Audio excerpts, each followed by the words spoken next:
It's been more than a lifetime since working aircraft were first developed. Early pioneers risked their lives to achieve something we barely think about. But some flying machines were never going to work.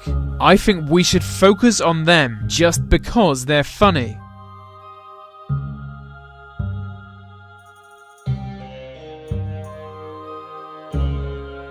Charles Ritchell was an American inventor known for being a bit mad. In 1878, he demonstrated his bizarre flying machine. It was basically a big gas balloon tied down to a metal frame. Its only means of propulsion was a hand-cranked propeller, so it did move incredibly slowly. Any gust of wind could interrupt your journey and blow you off course, or maybe cause you to crash. It was a very dangerous and silly-looking form of transport. That's why he only ever sold 5 and died in poverty.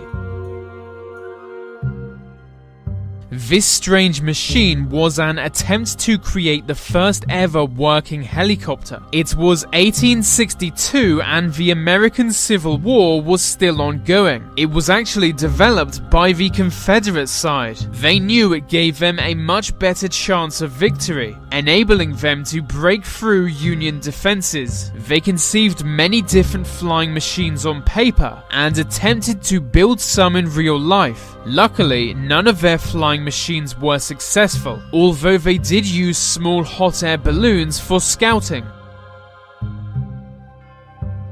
Besnier may have been the least intelligent man of the 17th century. He was a young French locksmith who decided the only thing he needed to fly was a pair of wings, so he made his own. After building a pair of poorly conceived wings, he strapped them to his limbs with the plan of flapping them like a bird. Luckily, he only attempted to glide short distances, so I think deep down he knew it was a bad idea. This machine does look like the most Victorian thing ever. It's a steam-powered flying machine based on the wing structure of a bat. Although fit for a 19th century Batman, only one prototype was ever built, because it didn't work. In fact, on its test flight, it crashed while still on the ground. So not only was it unable to fly, but also not good for ground travel. It was built by Clement Ader for the French military, but they cut his funding after the crash. In 1954, the US Army was attempting to develop a helicopter small enough for just one person. Many problems came with the idea of a single-person helicopter, one of which being the inherent instability of the craft, and so it was almost impossible to control on the battlefield. They built 12 personal helicopters, but gave up as they kept crashing. They were built for reconnaissance and expected to be widely used during battle. In many ways, it was like a primitive jetpack. Otto Lilienfeld was another 19th century maniac.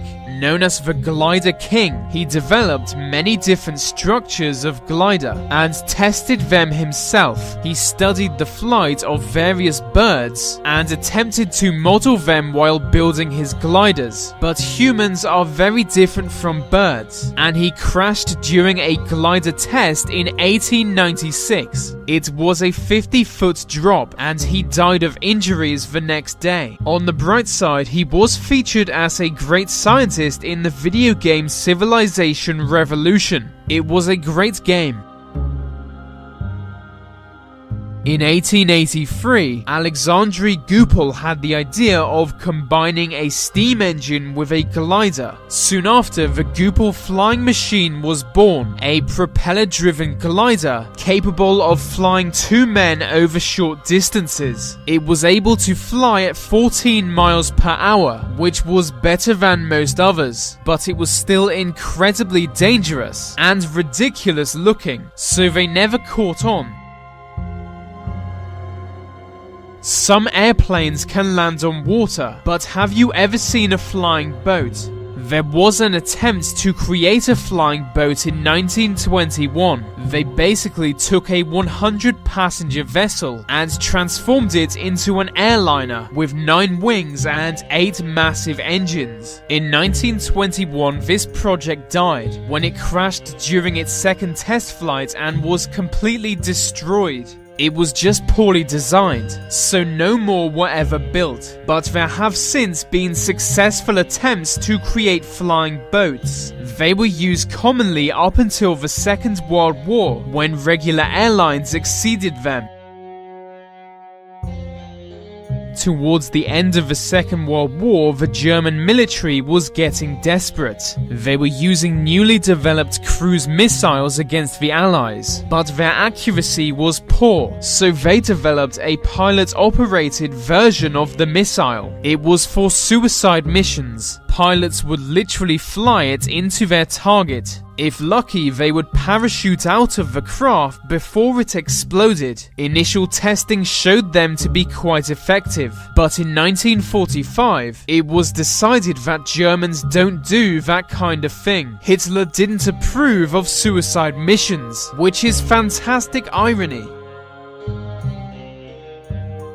At the same time the Nazis were developing suicide planes, the Soviets were building flying tanks, or at least attempting to. I'm not sure what the thinking behind it was, but they cancelled the whole thing after building just one prototype. While airborne, the tank was meant to detach itself from the wings and parachute down to the battlefield.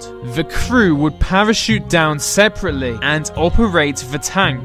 This was the main problem. In the way of tank deployment, it was just another obstacle.